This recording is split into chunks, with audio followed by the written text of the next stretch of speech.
जी अस्सलाम वालेकुम दोस्तों।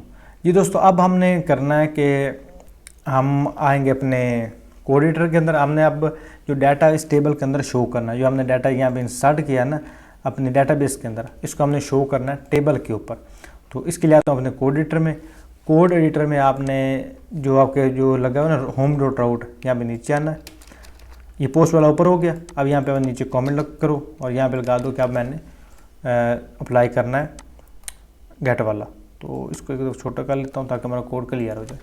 यहाँ पे कमेंट करो गेट डाटा या फैच डाटा, जो भी आप नाम देना चाहो। यहाँ पे हम करेंगे राउटर, यहाँ पे राउटर लगाएंगे डॉट गेट करो एलिमेंट कहाँ पे, हमारे इंडेक्स के ऊपर है। अगर आप कोई और यूआरएल चेंज करोगे, उस जिस यूआरएल के ऊपर आपको ये डाटा चाहिए वहाँ पे आप वो वाला यूआरएल दोगे। हमें इंडेक्स पे चाहिए तो इंडेक्स का ये वाला बनता है। और उसके बाद हम करेंगे इसको रिक्वेस्ट और रिस्पॉन्स, जिस तरह से हमारे पहले है रिक्वेस्ट और रिस्पॉन्स एरो फंक्शन यहाँ पे किया। अब इसके अंदर हम माई यूज़र डॉट फाइंड। अब माई यूज़र कौन सा है, ये जो हमने ऊपर मॉडल क्रिएट किया हुआ है, ये वाला माई यूज़र, क्योंकि हमने डाटा तो यहाँ से लेना। अब इसको हम लिंक करेंगे तो ये जाएगा अपनी कलेक्शन के अंदर, वहाँ से हमें डाटा ला के देगा। यहाँ पे थोड़ा सा कोड को ऑर्गेनाइज कर देता हूँ यहाँ पे। अब जहाँ पे आपका फाइंड लग रहा है ना, तो उसके बाद आपने लगाना देन ये वाला और यूज़र। आप यहाँ पे ना भी कुछ लिखो तब भी, क्योंकि इसमें सॉरी आपको लिखना पड़ेगा क्योंकि हमने डाटा ने स्टोर करवाना। यहाँ पे रिस्पॉन्स डॉट रेंडर, और रेंडर के अंदर हम क्या करेंगे, अपनी इंडेक्स फाइल को ही रेंडर करवाएंगे क्योंकि हमारा टेबल इंडेक्स के ऊपर है। कॉमा लगाया, फिर कर्ली ब्रैकेट्स, और इसके अंदर माई डाटा, जो आपके पास डाटा आ रहा है उसको हमने कहाँ पे लेना है, माई डाटा, इसको स्मॉल में लिख लो, my data single colon user, यहाँ पे सेव किया। अब इसको पहले आप चेक भी कर सकते हो कि हमारा डाटा वो किस तरह से यहाँ पे नीचे आ रहा है। यहाँ पे आपका रिस्पॉन्स है ना, इसको एक दफ़ा आप यहाँ पे कट कर कमेंट कर दो। यहाँ पे आप लिखो कंसोल लॉग, लिखो कंसोल लॉग, और इसके अंदर जस्ट यूज़र को कर दो क्लिक, सेव किया। और यहाँ पे आते हैं पेज के अंदर, यहाँ पे इसको रीलोड करते हैं, ये आपका रीलोड हो रहा है।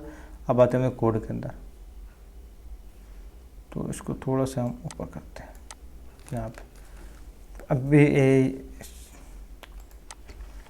हम डॉट फाइंड, ये भी इसको हम यहाँ पे एसिंक्रोनस फंक्शन देंगे, एसिंक्रोनस, सेव किया। और यहाँ पे ये रीलोड हो रहा है और यहाँ पे चीज़ को प्रिंट होना चाहिए तो, और ये हो नहीं रहा। इसमें कौन सा है, अच्छा एसिंक्रोनस फंक्शन इसका हो गया, app dot gate, router dot gate भी हो गया। अच्छा एक इसके ऊपर हमने ये भी गेट लगाया हुआ ना, ये वाला, इसको यहाँ से काटते हैं। गेट हमने दो लगा दिए एक पेज के ऊपर ही, तो एक ने वर्क करना है। अब यहाँ रीलोड करते हैं, अब रीलोड करेंगे, अब आएंगे यहाँ पे डाटा में, ये आपका सारा नीचे डाटा आ रहा है। तो इसमें इशू हमारे पास क्या था, हमने गेट ऊपर भी लगाया, अब नीचे भी लगा रहे हैं तो काम नहीं करेगा। तो इसको यहाँ पे ऊपर वाले इसको कमेंट कर दो। अब हमने नीचे वाले को यूज़ करना। अब यूज़र के अंदर आपके पास ये सारा डाटा मौजूद है जो आपके पास डाटा बेस के अंदर है। आईडी भी आ गई, नेम भी आ गई, ईमेल भी आ गई, फ़ोन नंबर भी आ गया। ये आप कंसोल में देखो तो सेव किया। अब इसको मैं यहाँ पे करता हूँ अनकॉमेंट। अब ये वाला जो डाटा है इसको हमने पास कर दिया इंडेक्स के ऊपर, इंडेक्स डॉट EGS के ऊपर। अब इस माई डाटा के थ्रू हम वहाँ पे इस डाटा को फैच कर सकते हैं और इसको यूज़ कर सकते हैं। आप आते हैं इंडेक्स डॉट EGS के अंदर, तो इसके अंदर ये हमारे पास सेकंड जो टेबल है, इसके अंदर हमने चूँकि डाटा लिखना है तो इस पूरे को हम लेंगे अपने फंक्शन के, जो हमारे पास लूप होता है जावास्क्रिप्ट लूप। हम जावास्क्रिप्ट का ही लूप यूज़ करेंगे, लेकिन EGS के जो कीवर्ड्स हैं उनमें, जो EGS के हमारे पास कीवर्ड्स हैं लेस देन, और हमारे पास तो परसेंटेज के साइन। उसके बाद हम देंगे माई डाटा, जो हमने वहाँ पे जिसमें हमने डाटा पास किया है, डॉट फॉर ईच हम यहाँ पे लूप लगाएंगे फॉर ईच।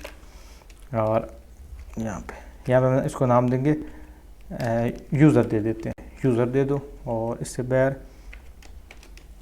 या CRUD यूज़र, जो भी आप रखना चाहो वो रख सकते हो। अब इसको आपने यहाँ पे क्लोज़ कर देना। क्लोज अब किस तरह से करोगे, सेम परसेंटेज का साइन दोगे और ग्रेटर देन, ये हो गया। और अब ये आपका लास्ट वाली ब्रैकेट्स आ रही है ना, इनको भी आपने सेम इस तरह से पहले क्लोज़ कर देना, ये वाला, और इसको यहाँ पे आपने स्टार्ट कर देना है। तो ये आपका जो फंक्शन है वो कंप्लीट हो गया। अब इसको आपने यहाँ से कट करना है, इसको कट करके आपने चुप करके इसके अंदर पुट कर देना। इसके अंदर पुट कर दिया, सेव करो और यहाँ पे एक दफ़ा देखो आपका काम सही हो रहा है कि नहीं। सेव किया, अब देखो आपके पास 3 आइटम है तो 3 आपके पास डाटा आ रहा है। अब डाटा हमने कौन सा प्रिंट करवाना है वो हम यहाँ पे देंगे। जो हमने कीवर्ड यहाँ पे दिया ना, ये यूज़र वाला, इसको हम यहाँ से करेंगे कॉपी। तो कॉपी करने के लिए यहाँ पे हम दे देते हैं, पहले हम देंगे यहाँ पे इसके कीवर्ड, यहाँ पे आपने लगाना डैश भी लगाना, साथ में user dot ID, user dot ID, और यहाँ पे इसको आपने क्लोज़ कर लेना। सेव किया, रीलोड किया, तो ये आपका सारी जो IDs हैं वो आ गई। सेम इस तरह से आपने यहाँ पे नेम को कर लेना है, उसके बाद ईमेल को और फ़ोन नंबर को कॉपी किया, यहाँ पे ईमेल आ गया। यहाँ पे ID की जगह पे यहाँ पे करेंगे नेम, क्योंकि हमने सेकंड में नेम को प्रिंट करवा रहे हैं। उसके बाद ईमेल और फ़ोन, तो इसको आप करेंगे यहाँ पे डिलीट फ़ोन, सेव किया और करेंगे रीलोड। यहाँ पे बूम, देखो आपका जो डाटा था, आपका डाटा डेटाबेस से होता हुआ आपके पास फ्रंट पेज पे शो हो गया। अब इसको यहाँ पे एक दफ़ा आपको करके बताता हूँ कि मिसाल को न्यू डाटा ऐड करते हैं, मैं ऐड करता हूँ अंसरली, मेरे भाई का नाम है, तो यहाँ पे answer@gmail.com और फ़ोन नंबर आप कोई भी ऐड कर दो, सबमिट किया, तो ये आपका डाटा आ रहा है। ये आप देखो अंसरली आ गया। अब देखो आपका डाटाबेस में भी चला गया और आपके पास वापस भी आ गया। अब यहाँ तक आपकी जो 2 क्यूरीज़ हैं वो कंप्लीट होगी। C और R आपका कंप्लीट हो गया, क्रिएट भी आपका हो गया, डाटा रीड भी हो गया। नेक्स्ट हमारा है डाटा को अपडेट किस तरह से करना है। तो ये थोड़ा सा इनसे ज़्यादा क्रिटिकल है, मगर क्रिटिकल कितना ज़्यादा मुश्किल नहीं, आसान ही आपके लिए। अभी तक आपको कोई चीज़ आई थिंक मुश्किल नहीं लगी होगी, क्योंकि मैं इसको इतना डीपली एक्सप्लेन करने की कोशिश कर रहा हूँ। तो ये आपको अपडेट क्यूरी भी जो है वो 5-7 मिनट में समझ आ जाएगी। तो उसके लिए हम जो नेक्स्ट वीडियोस में मिलते हैं।